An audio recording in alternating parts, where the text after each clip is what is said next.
Alright, what do you do after you bait the cops? Alright, it just doesn't end right there. You still have them, you're still in that situation, so you got to make the most of it. Alright, if you have just one cop, get them to call more. It's not that hard.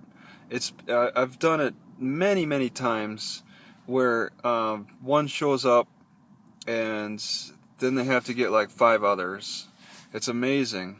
They arrive pretty quickly too, the backup, and in a way, it's kind of a refreshing feeling to think that you're drawing their attention away from actual real crimes that could have been occurring at that time. And it takes little effort. Once again, all you got to do is put up a little resistance. When they want to identify you, if you really feel like they're harassing you, question their reason for wanting to get your personal information. Many times, I'd hate to say 9 times out of 10, but I'd say over half the time, over half at least, they'll immediately call backup because that's in their training. They have to call backup when there's even a hint of resistance. You don't have to pull out a knife, okay? You just put up a little resistance about identifying yourself, and you don't even have to refuse to identify. You could just simply ask them to identify themselves, and they'll be the ones refusing, and it'll be on them.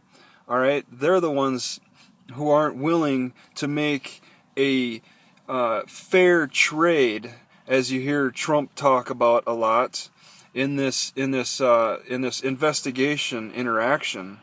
Okay, because you're investigating them as much as they're investigating you. So and your best tools in your investigation of them, of course, is the camera. What if you don't have the camera available? What if the battery's dead, or the memory's full from you recording other cops? That could be a bit of an issue. You don't really want that to happen because the camera is really effective. I've actually thought about getting a voice recorder at the very least. Those have the longest battery life, the best memory, just because you're only recording sound. But I never gave in to doing that. They would serve as a good backup. Just one touch of the button, but I'm not sure. But do you want to make the most of it by recording it in some way as best you can? Having to write things down, that can work. Trying to at least write down, keeping a pad and pencil or paper at your immediate reach can be helpful. That way you can start writing their information down, mainly their names, their full names. And if they refuse to do that, then you have to do an FOIA request with the police station.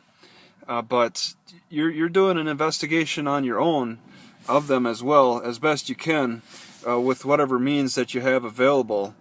Okay, and that's a form of resistance. You're doing the same thing they are, but they have to take it up a notch. Okay, their investigation of you has to be even more intensive, intimidating. Okay, because intimidation can really squeeze out a lot of information from a person who starts acting a little more brave. Okay, but you need to practice it. That's the thing, because intimidation does stagger any normal person.